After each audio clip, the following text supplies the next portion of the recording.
अरे तो यह चिमटा कोई खिलौना है। खिलौना क्यों नहीं, अभी कंधे पर रखा बंदूक हो गई, हाथ में लिया फकीरों का चिमटा हो गया। चाहूं तो इससे मजीरे का काम भी ले सकता हूं। एक चिमटा जमा दूं तो तुम लोगों के सारे खिलौने की जान निकल जाए। तुम्हारे खिलौने कितना ही जोर लगावे, वे मेरे चिमटे का बाल भी बांका नहीं कर सकते। नमस्कार, आइए सुनते हैं महान कथा सम्राट प्रेमचंद के द्वारा लिखित कहानी ईदगाह। वाचन हमेशा की तरह आपका ही दोस्त अरविंद कुमार भरगामा अररिया का है। रमजान के पूरे 30 रोजे के बाद आज ईद आई है। कितना मनोहर, कितना सुहावना प्रभात है।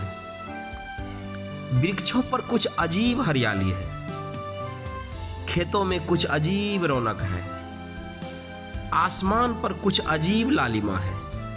आज का सूरज देखो, कितना प्यारा, कितना शीतल है, मानो संसार को ईद की बधाई दे रहा हो।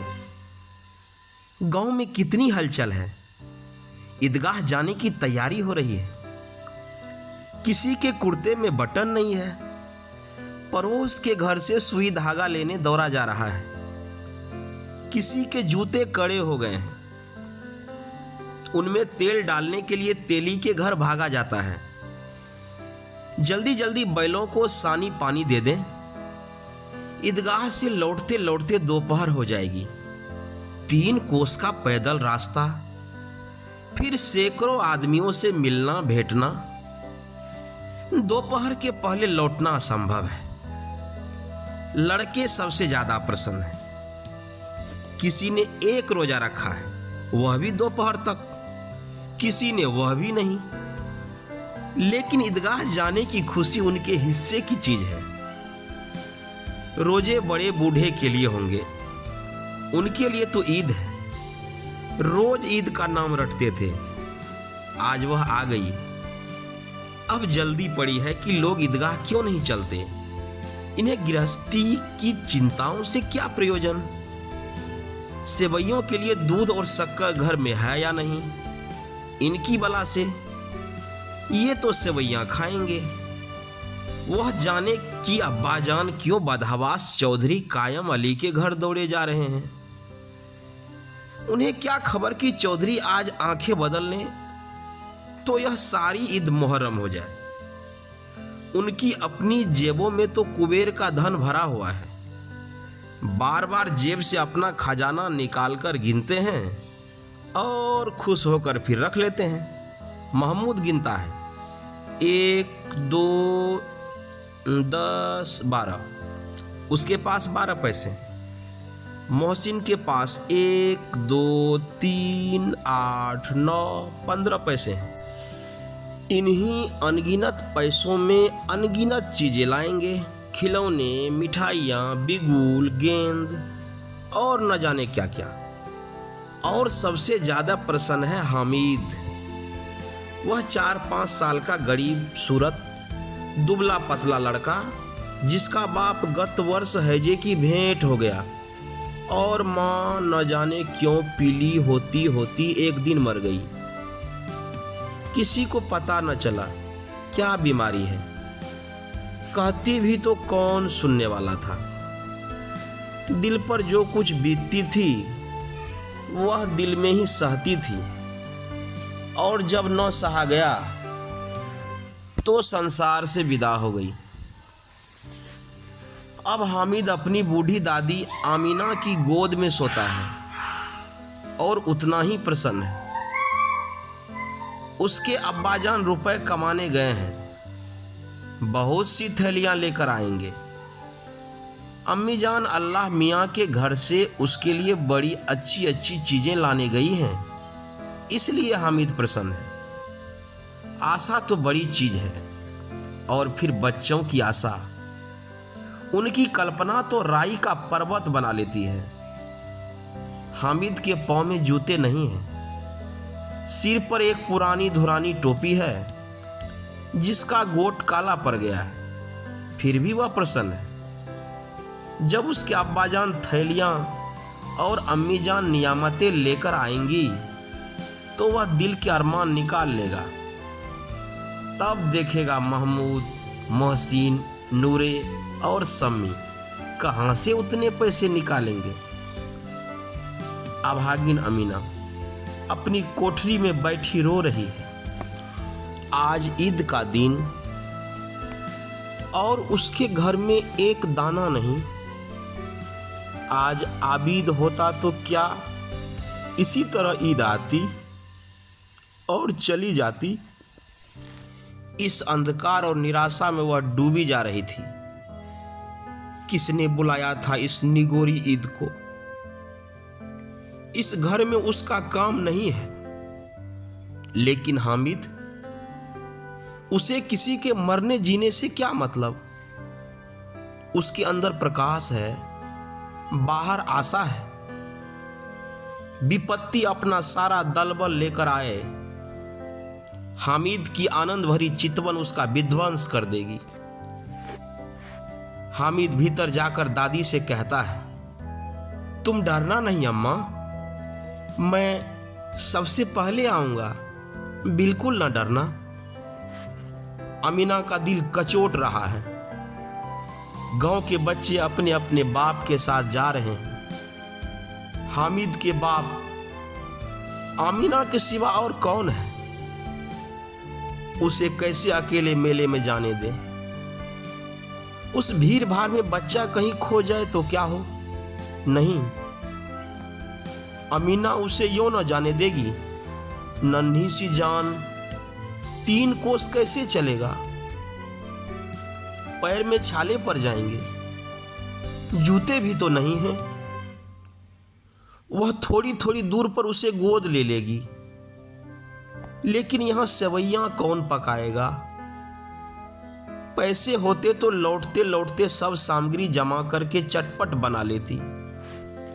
यहां तो घंटों चीजें जमा करते लगेंगे। मांगे ही का तो भरोसा ठहरा। उस दिन फहीमन के कपड़े सिए थे, 8 आने पैसे मिले थे। उस अठन्नी को ईमान की तरह बचाती चली आती थी इसी ईद के लिए। लेकिन कल ग्वालन सिर पर सवार हो गई तो क्या करती? हामिद के लिए कुछ नहीं है तो 2 पैसे का दूध तो चाहिए ही। अब तो कुल 2 आने पैसे बच रहे हैं। 3 पैसे हामिद की जेब में, 5 अमीना के बटुए में। यही तो बिसात है और ईद का त्योहार। अल्लाह ही बेरा पार लगावे। धोबन और नाइन और मेहतरानी और चूड़ीहारी सभी तो आएंगी। सभी को सेवैयां चाहिए और थोड़ा किसी की आंखें नहीं लगता। किस किस से मुंह चुराएगी? और मुंह क्या चुराए? साल भर का त्योहार है। जिंदगी खैरियत से रहे, उनकी तकदीर भी तो उसी के साथ है। बच्चे को खुदा सलामत रखे। ये दिन भी कट जाएंगे। गांव से मेला चला और बच्चों के साथ हामिद भी जा रहा था। कभी सबके सब दौड़कर आगे निकल जाते, फिर किसी पेड़ के नीचे खड़े होकर साथ वालों का इंतजार करते। ये लोग क्यों इतना धीरे धीरे चल रहे हैं? हामिद के पैरों में तो जैसे पर लग गए हैं। वह कभी थक सकता है? शहर का दामन आ गया। सड़क के दोनों ओर अमीरों के बगीचे, पक्की 4 दीवारी बनी हुई है। पेड़ों पर आम और लीचियां लगी हुई है। कभी कभी कोई लड़का कंकड़ी उठाकर आम पर निशाना लगाता है। माली अंदर से गाली देता हुआ निकलता है। लड़के वहां से एक फलांग पर खूब हंस रहे हैं। माली को कैसे उल्लू बनाया है। बड़ी बड़ी इमारतें आने लगी। यह अदालत है, यह कॉलेज है, यह क्लब घर है। इतने बड़े कॉलेज में कितने लड़के पढ़ते होंगे? सब लड़के नहीं है जी, बड़े बड़े आदमी हैं। सच उनकी बड़ी बड़ी मूछें हैं, इतने बड़े हो गए अभी तक पढ़ने जाते हैं, न जाने कब तक पढ़ेंगे और क्या करेंगे इतना पढ़कर। हामिद के मदरसे में 2-3 बड़े बड़े लड़के हैं, बिल्कुल 3 कौड़ी के, रोज मार खाते हैं, काम से जी चुराने वाले। इस जगह भी उसी तरह के लोग होंगे क्या? क्लब घर में जादू होता है, सुना है। यहां मुर्दे की खोपड़ियां दौड़ती है और बड़े बड़े तमाशे होते हैं, पर किसी को अंदर नहीं जाने देते। और यहाँ शाम को साहब लोग खेलते हैं, बड़े बड़े आदमी खेलते हैं, मूंछों दाढ़ी वाले, और मेमे खेलती है। सच हमारी अम्मा को वह दे दो, क्या नाम है, बैट, तो उसे पकड़ ही न सके, घुमाते ही लुढ़क न जाए। महमूद ने कहा, हमारी अम्मी जान का तो हाथ कांपने लगे, अल्लाह कसम। मोहसिन बोला, अम्मी मनो आटा पीस डालती है, जरा सा बैट पकड़ लेंगी तो हाथ कांपने लगे। सैकड़ों घड़े पानी रोज निकालती है, 5 घड़े तो मेरी भैंस पी जाती है। किसी मेम को 1 घड़ा पानी भरना पड़े तो आंखें तले अंधेरा आ जाए। महमूद, लेकिन दौड़ती तो नहीं, उछल कूद तो नहीं सकती। मोहसिन, हाँ उछल कूद नहीं सकती, लेकिन उस दिन मेरी गाय खुल गई थी और चौधरी के खेत में जा पड़ी थी, तो अम्मा इतनी तेज दौड़ी कि मैं उन्हें न पा सका। सच कहता हूं। आगे चले। हलवाइयों की दुकानें शुरू हुई, आज खूब सजी हुई थी। इतनी मिठाइयां कौन खाता है, देखो ना, एक एक दुकान पर मनो होंगी। सुना है रात को जिन्नात आकर खरीद ले जाते हैं। अब्बा कहते थे कि आधी रात को एक आदमी हर दुकान पर जाता है और जितना माल बचा होता है वह तुलवा लेता है और सचमुच के रुपए देता है। बिल्कुल ऐसे ही रुपए। हामिद को यकीन न आया, ऐसे रुपए जिन्नात को कहां से मिल जाएंगे। मोहसिन ने कहा, जिन्नात को रुपए की क्या कमी, जिस खजाने में चाहे चले जाएं, लोहे के दरवाजे तक उन्हें नहीं रोक सकते जनाब। आप हैं किस फेड़े में, हीरे जवाहरात तक उनके पास रहते हैं। जिससे खुश हो गए उसे टोकरों जवाहरात दे दिए। अभी यहीं बैठे हैं, 5 मिनट में कहो कलकत्ता पहुंच जाए। हामिद ने फिर पूछा, जिन्नात बहुत बड़े बड़े होते होंगे ना। मोहसिन, एक एक आसमान के बराबर होता है जी।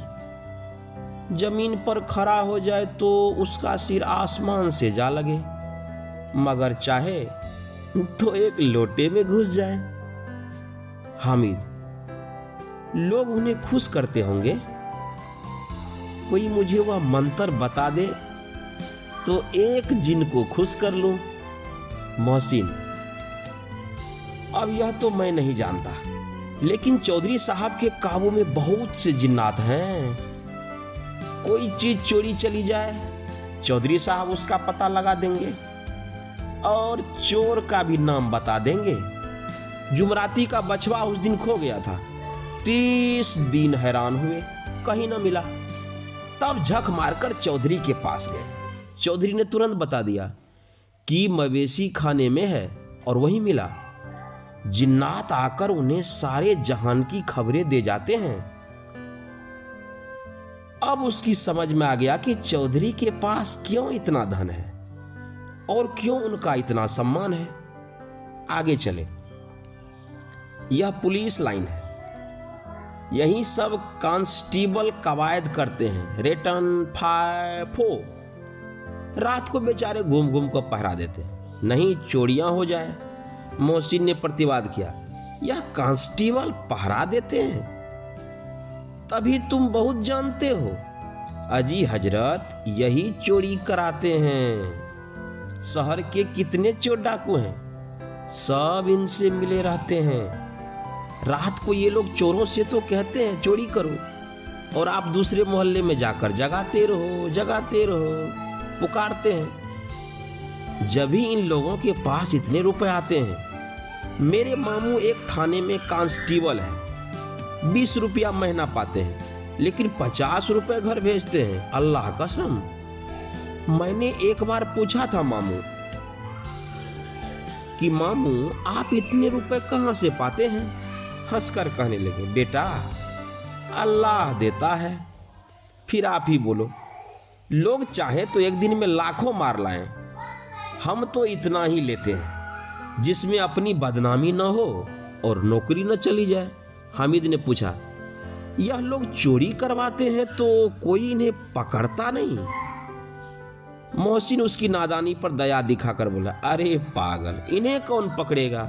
पकड़ने वाले तो यह खुद है, लेकिन अल्लाह इन्हें सजा भी खूब देता है। हराम का माल हराम में जाता है।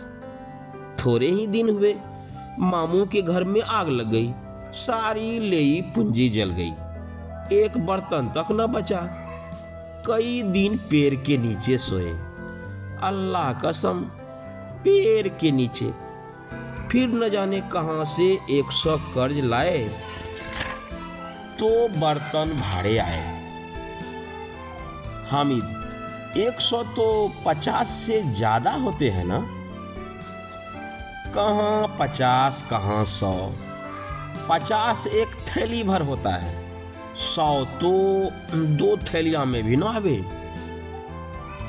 अब बस्ती घनी होने लगी थी, ईदगाह जाने वालों की टोलियां नजर आने लगी, एक से एक भड़कीले वस्त्र पहने हुए, कोई इक्के तांगे पर सवार, कोई मोटर पर। सभी इत्र में बसे, सभी के दिलों में उमंग। ग्रामीणों का यह छोटा सा दल अपनी विपन्नता से बेखबर, संतोष और धैर्य में मगन चला जा रहा था। बच्चों के लिए नगर की सभी चीजें अनोखी थी। जिस चीज की ओर ताकते ही रह जाते, और पीछे से बार बार हॉर्न की आवाज होने पर भी न चेतते। हामिद तो मोटर के नीचे आते आते बचा। सहसा ईदगाह नजर आया। ऊपर इमली के घने वृक्षों की छाया, नीचे पक्का फर्श है जिस पर जाजिम बिछा हुआ है, और रोजेदारों की पंक्तियां एक के पीछे एक न जाने कहां तक चली गई है, पक्के जगत के नीचे तक, जहां जाजिम भी नहीं है। नए आने वाले आकर पीछे की कतार में खड़े हो जाते हैं। आगे जगह नहीं है। यहाँ कोई धन और पद नहीं देखता। इस्लाम की निगाह में सब बराबर है। इन ग्रामीणों ने भी वजू किया और पिछली पंक्ति में खड़े हो गए। कितना सुंदर संचालन है, कितनी सुंदर व्यवस्था। लाखों सिर एक साथ सिजदे में झुक जाते हैं, फिर सब के सब एक साथ खड़े हो जाते हैं, एक साथ झुकते हैं और एक साथ घुटनों के बल बैठ जाते हैं। कई बार यही क्रिया होती है, जैसे बिजली की लाखों बत्तियां एक साथ प्रदीप्त हों और एक साथ बुझ जाएं, और यही क्रम चलता रहा। कितना अपूर्व दृश्य था, जिसकी सामूहिक क्रियाएं विस्तार और अनंतता हृदय को श्रद्धा, गर्व और आत्मानंद से भर देती थी। मानो भातृत्व का एक सूत्र इन समस्त आत्माओं को एक लड़ी में पिरोए हुए है। नमाज खत्म हो गई है, लोग आपस में गले मिल रहे हैं। तब मिठाई और खिलौने की दुकानों पर धावा होता है। ग्रामीणों का यह दल इस विषय में बालकों से कम उत्साही नहीं है। यह देखो, हिंडोला है, 1 पैसा देकर चढ़ जाओ। कभी आसमान पर जाते हुए मालूम होंगे, कभी जमीन पर गिरते हुए।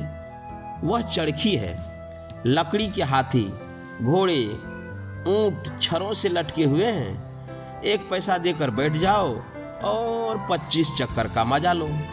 महमूद और मोहसिन और नूरे और सम्मी इन घोड़ों और ऊंटों पर बैठते हैं। हामिद दूर खड़ा है, 3 ही पैसे तो उनके पास है। अपने कोष का तिहाई जरा सा चक्कर खाने के लिए नहीं दे सकता वह। सब चरखियों से उतरते हैं, अब खिलौने लेंगे। इधर दुकानों की कतार लगी हुई है, तरह तरह के खिलौने हैं। सिपाही और गुजरिया, राजा और वकील, भिस्ती और धोबीन और साधु, वाह कितने सुंदर खिलौने हैं। अब बोला ही चाहते हैं। महमूद सिपाही लेता है, खाकी वर्दी और लाल पगड़ी वाला, कंधे पर बंदूक रखे हुए। मालूम होता है अभी कवायद किए चला आ रहा है। मोहसिन को भिस्ती पसंद आया। कमर झुकी है, ऊपर मशक रखे हुए हैं। मशक का मुंह एक हाथ से पकड़े हुए हैं। कितना प्रसन्न है, शायद कोई गीत गा रहा है। बस मशक से पानी उड़ेला ही चाहता है। नूरे को वकील से प्रेम है। कैसी विद्वता है उसके मुख पर।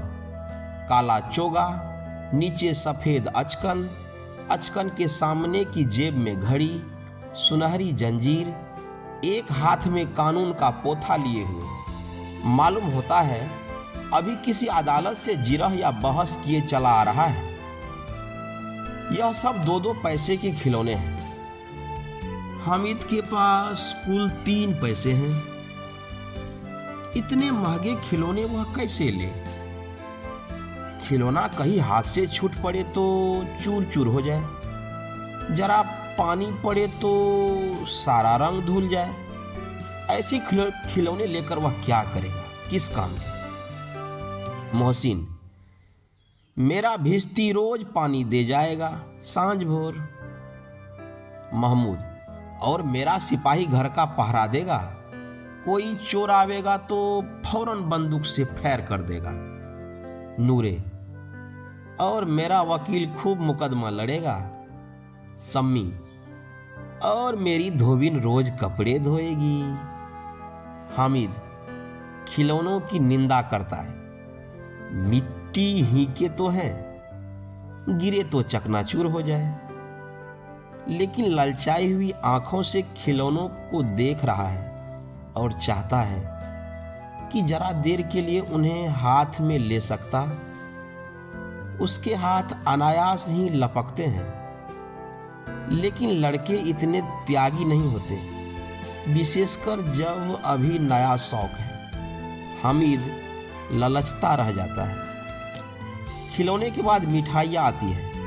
किसी ने रेवड़ियाँ ली है, किसी ने गुलाब जामुन, किसी ने सोहन हलवा। मजे से खा रहे हैं। हामिद उनकी बिरादरी से पृथक है। अभागे के पास 3 पैसे हैं, क्यों नहीं कुछ लेकर खाता? ललचाई आंखों से सबकी ओर देखता है। मोहसिन कहता है, हामिद रेवड़ी ले जा, कितनी खुशबूदार है। हामिद को संदेह हुआ, यह केवल क्रूर विनोद है। मोहसिन इतना उदार नहीं है, लेकिन यह जानकर भी वह उसके पास जाता है। मोहसिन दोनों से एक रेवड़ी निकालकर हामिद की ओर बढ़ाता है। हामिद हाथ फैलाता है। मोहसिन रेवड़ी अपने मुंह में डाल लेता है। महमूद, नूरे और सम्मी खूब तालियां बजा बजा कर हंसते हैं। हामिद खिसिया जाता है। मोहसिन, अच्छा अब की जरूर देंगे हामिद, अल्लाह कसम। आ ले जा। हामिद, रखे रहो, क्या मेरे पास पैसे नहीं हैं? सम्मी, 3 ही तो पैसे हैं। 3 पैसे में क्या क्या लोगे जनाब? महमूद, हमसे गुलाब जामुन ले जा हामिद। मोहसिन बदमाश है। हामिद, मिठाई कौन बड़ी नेमत है, किताब में इसकी कितनी बुराइयां लिखी है। मोहसिन, लेकिन दिल में कह रहे होंगे कि मिले तो खा ले, अपने पैसे क्यों नहीं निकालते? महमूद, हम समझते हैं इसकी चालाकी। जब हमारे सारे पैसे खर्च हो जाएंगे तो हमें ललचा ललचा कर खाएगा। मिठाइयों के बाद कुछ दुकानें लोहे की चीजें की हैं, कुछ गिलट और कुछ नकली गहनों की। लड़कों के लिए यहाँ कोई आकर्षण न था, वह सब आगे बढ़ जाते हैं। हामिद लोहे की दुकान पर रुक जाता है। कई चिमटे रखे हुए थे।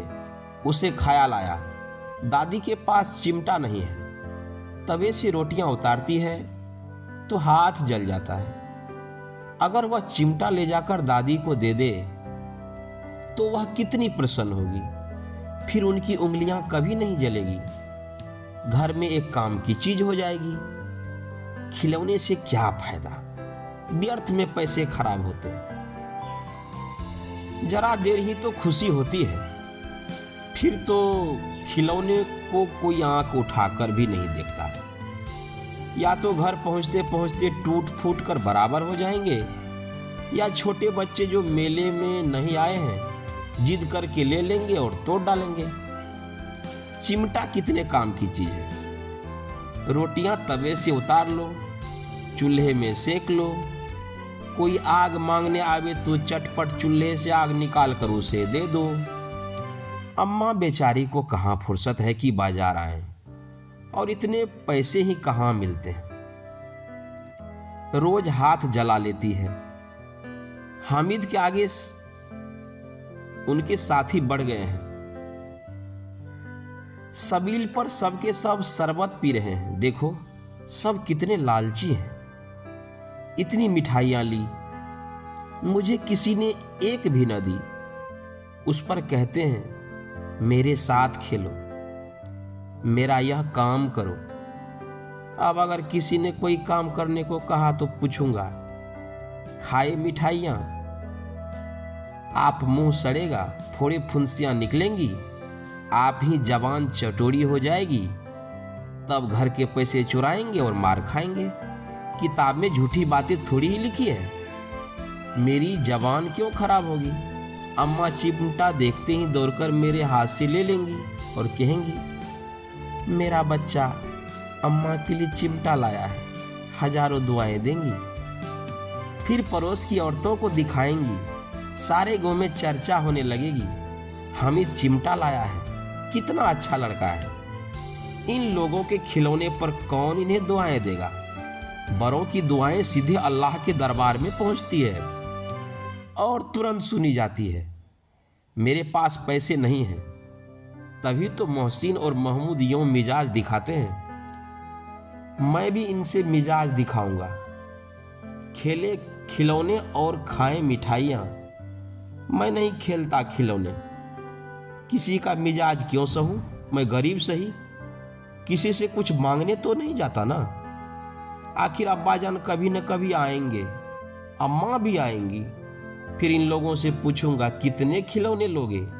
एक एक को टोकरियां खिलौना दूं और दिखा दूं कि दोस्तों के साथ इस तरह सलूक किया जाता है।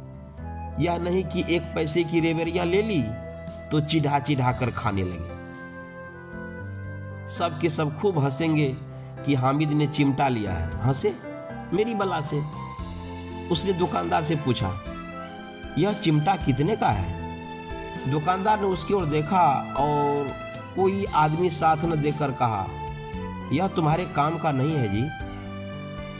बिकाऊ क्यों नहीं है और यहाँ क्यों लाद लाए हैं। बिकाऊ है क्यों नहीं तो बताते क्यों नहीं कि कै पैसे का है। 6 पैसे लगेंगे।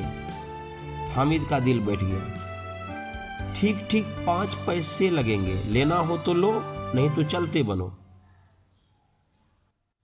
हामिद ने कलेजा मजबूत करके कहा 3 पैसे लोगे। यह कहता हुआ वह आगे बढ़ गया कि दुकानदार की घुड़कियां न सुने। लेकिन दुकानदार ने घुड़कियां नहीं दी, बुलाकर चिमटा दे दिया। हामिद ने उसे इस तरह कंधे पर रखा मानो बंदूक है और शान से अकड़ता हुआ संगियों के पास आया। जरा सुने सब के सब क्या क्या आलोचनाएं करते हैं। मोहसिन ने हंसकर कहा यह चिमटा क्यों लाया पगले, इससे क्या करेगा। हामिद ने चिमटे को जमीन पर पटक कर कहा जरा अपनी भिस्ती जमीन पर गिरा दो, सारी पसलियां चूर चूर हो जाए बच्चों की। महमूद बोला तो यह चिमटा कोई खिलौना है।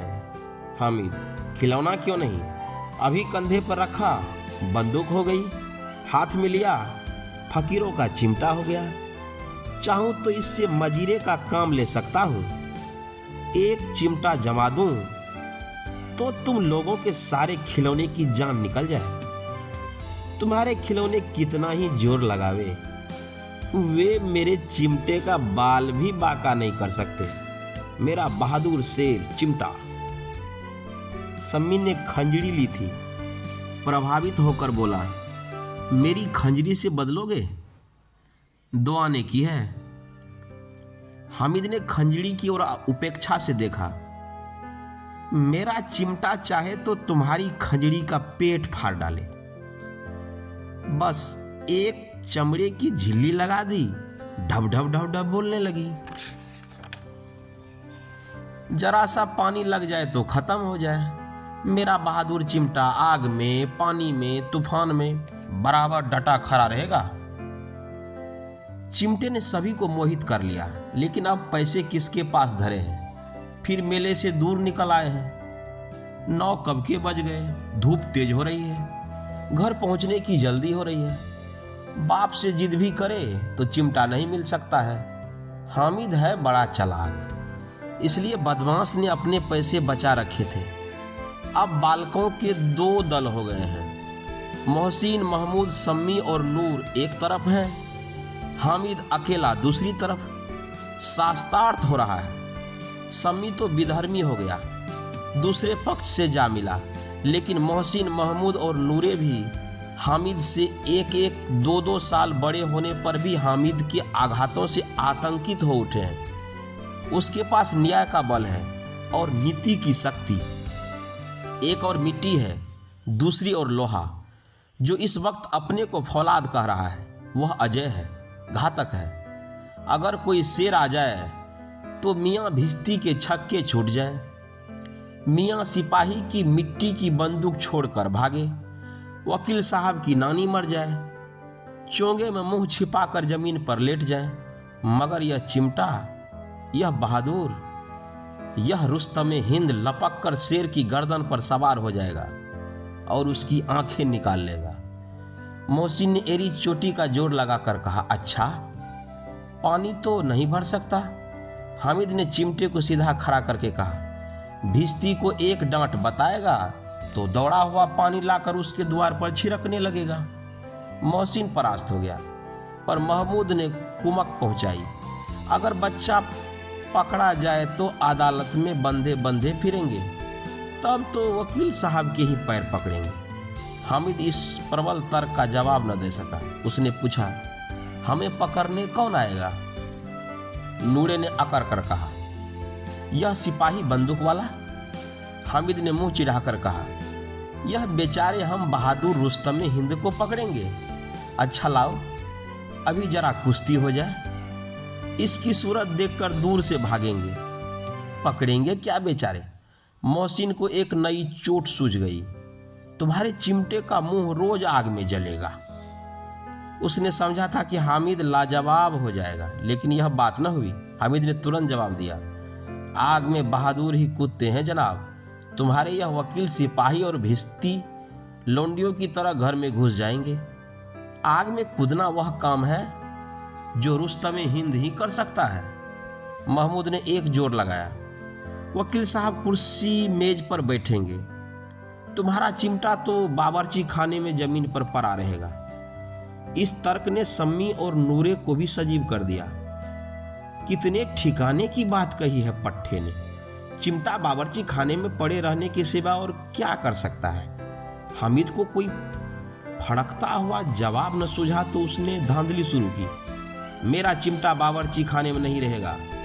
वकील साहब कुर्सी पर बैठेंगे तो जाकर उन्हें जमीन पर पटक देगा और उनका कानून उनके पेट में डाल देगा। बात कुछ बनी नहीं, खासी गाली गलोच थी। कानून को पेट में डालने वाली बात छा गई, ऐसी छा गई थी कि तीनों सुरमा मुंह ताकते रह गए, मानो कोई ढेलचा कनकौवा किसी गंडे वाले कनकौवे को काट गया हो।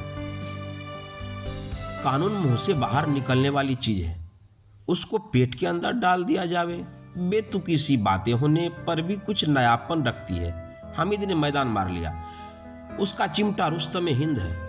अब इसमें मोहसिन, महमूद, नूरे, सम्मी किसी को भी आपत्ति नहीं हो सकती।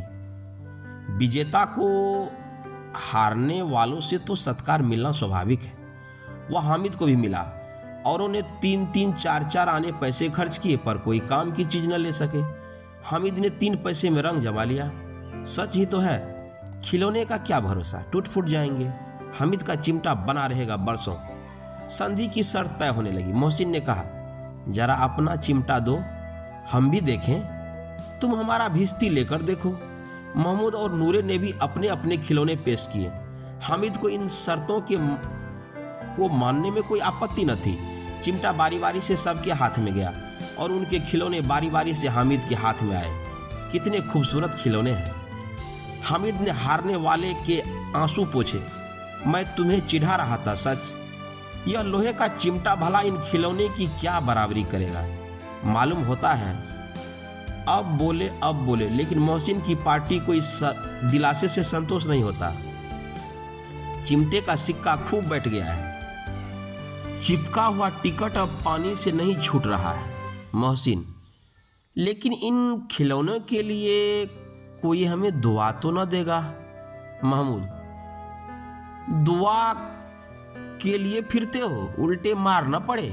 अम्मा जरूर कहेंगी कि मेले में मिट्टी के खिलौने तुम्हें मिले। हामिद को स्वीकार करना पड़ा कि खिलौना को देखकर किसी की माँ इतनी खुश न होगी जितनी दादी चिमटे को देखकर होंगी। 3 पैसे ही में तो उसे सब कुछ करना था और उन पैसों के इस उपयोग पर पछतावे की बिल्कुल जरूरत न थी। फिर अब तो चिमटा रुस्तमे हिंद है और सभी खिलौने का बादशाह। रास्ते में महमूद को भूख लगी। उसके बाप ने केले खाने को दिए। महमूद ने केवल हामिद को साझी बनाया। उसके अन्य मित्र मुंह ताकते रह गए। यह उस चिमटे का प्रसाद था। 11 बजे सारे गांव में हलचल मच गई। मेले वाले आ गए। मोहसिन की छोटी बहन ने दौड़कर भिश्ती उसके हाथ से छीन लिया और मारे खुशी के जो उछली तो मियाँ भिश्ती नीचे आ गिरे और सुरलोक सिधारे। इस पर भाई बहन में मारपीट हुई। दोनों खूब रोए। उनकी अम्मा यह शोर सुनकर बिगड़ी और दोनों को ऊपर से 2-2 चाटे और लगाए। मियाँ नूरे के वकील का अंत उसकी प्रतिष्ठानुकूल इससे ज्यादा गौरवमय हुआ। वकील जमीन पर या ताक पर तो नहीं बैठ सकता। उसकी मर्यादा का विचार तो रखना ही होगा। दीवार में 2 खूंटियां गाड़ी गई। उन पर लकड़ी का एक पटरा रखा गया। पटरे पर कागज का कालीन बिछाया गया। वकील साहब राजा भोज की भांति सिंहासन पर विराजे। नूरे ने उन्हें पंखा झलना शुरू किया। अदालतों में खस की टट्टियां और बिजली के पंखे रहते हैं। क्या यहाँ मामूली पंखा भी ना हो? कानून की गर्मी दिमाग पर चढ़ जाएगी कि नहीं। बांस का पंखा आया और नूरे हवा करने लगे। मालूम नहीं पंखे की हवा से या पंखे की चोट से वकील साहब स्वर्गलोक से मृतलोक में आ रहे हैं और उनका माटी का चोला माटी में मिल गया। फिर बड़े जोर शोर से मातम हुआ और वकील साहब की अस्थि घूर पर डाल दी गई। अब रहा महमूद का सिपाही। उसे चटपट गांव का पहरा देने का चार्ज मिल गया। लेकिन पुलिस का सिपाही कोई साधारण व्यक्ति तो था नहीं जो अपने पैरों चले। वह पालकी पर चलेगा। एक टोकरी आई। उसमें कुछ लाल रंग के फटे पुराने चिथरे बिछाए गए जिसमें सिपाही साहब आराम से लेटे। नूरे ने एक टोकरी उठाई और अपने द्वार पर चक्कर लगाने लगे। उनके दोनों छोटे भाई सिपाही की तरफ से छोने वाले जागते लगो पुकारते चलते हैं। मगर रात तो अंधेरी ही होनी चाहिए। महमूद को ठोकर लग जाती है। टोकरी उसके हाथ से छूटकर गिर पड़ती है और मियाँ सिपाही अपनी बंदूक लिए जमीन पर आ जाते हैं और उनकी एक टांग में विकार आ जाता है। महमूद को आज ज्ञात हुआ कि वह अच्छा डॉक्टर है। उसको ऐसा मरहम मिल गया है जिससे वह टूटी टांग को आनन फानन जोड़ सकता है। केवल गुलर का दूध चाहिए। गुलर का दूध आता है, टांग जोड़ दी जाती है। लेकिन सिपाही को जो ही खड़ा किया जाता है टांग जवाब दे जाती है। शल्य क्रिया असफल हुई तब उसकी दूसरी टांग भी तोड़ दी जाती है। अब कम से कम एक जगह आराम से बैठ तो सकता है। एक टांग से तो न चल सकता था न बैठ सकता था। अब वह सिपाही सन्यासी हो गया है। अपनी जगह पर बैठा बैठा पहरा देता है। कभी कभी देवता भी बन जाता है। उसके सिर का झालरदार साफा खुरच दिया गया है। अब उसका जितना रूपांतरण चाहो कर सकते हो। कभी कभी तो उसके बाट का काम भी लिया जाता है। अब मियाँ हामिद का हाल सुनिए। अमीना उसकी आवाज सुनते ही दौड़ी और उसे गोद में उठाकर प्यार करने लगी। सहसा उसके हाथ में चिमटा देखकर वह चौंकी। यह चिमटा कहाँ था? मैंने मोल लिया है। कै पैसे में? 3 पैसे दिए। अमीना ने छाती पीट ली। यह कैसा बेसमझ लड़का है कि दोपहर हुआ कुछ खाया न पिया। लाया क्या? यह चिमटा। सारे मेले में तुझे और कोई चीज नहीं मिली जो यह लोहे का चिमटा उठा लाया? हामिद ने अपराधी भाव से कहा, तुम्हारी उंगलियां तवे से जल जाती थी, इसलिए मैंने इसे ले लिया। बुढ़िया का क्रोध तुरंत स्नेह में बदल गया, और स्नेह भी वह नहीं जो प्रगल्भ होता है और अपनी सारी कसक शब्दों में बिखेर देता है। यह मूक स्नेह था, खूब ठोस, रस और स्वाद से भरा हुआ। बच्चे में कितना त्याग, कितना सद्भाव और कितना विवेक है। दूसरे को खिलौने लेते और मिठाइयाँ खाते देखकर उसका मन कितना ललचाया होगा। इतना जब्त इससे हुआ कैसे? वहां भी उसे अपनी बुढ़िया दादी की याद बनी रही। अमीना का मन गदगद हो गया। और अब एक बड़ी विचित्र बात हुई, हामिद के इस चिमटे से भी विचित्र। बच्चे हामिद ने बूढ़े हामिद का पाठ खेला था। बुढ़िया अमीना बालिका अमीना बन गई। वह रोने लगी, दामन फैलाकर हामिद को दुआएं देती जाती थी और आंसू की बड़ी बड़ी बूंदें गिराती जाती थी। अभी आप सुन रहे थे महान कथा सम्राट प्रेमचंद जी के द्वारा लिखित कहानी ईदगाह। कहानी अच्छी लगे, वाचन अच्छी लगे तो लाइक करें, कमेंट करें और सब्सक्राइब करना न भूलें। Thank you. जय हिंद।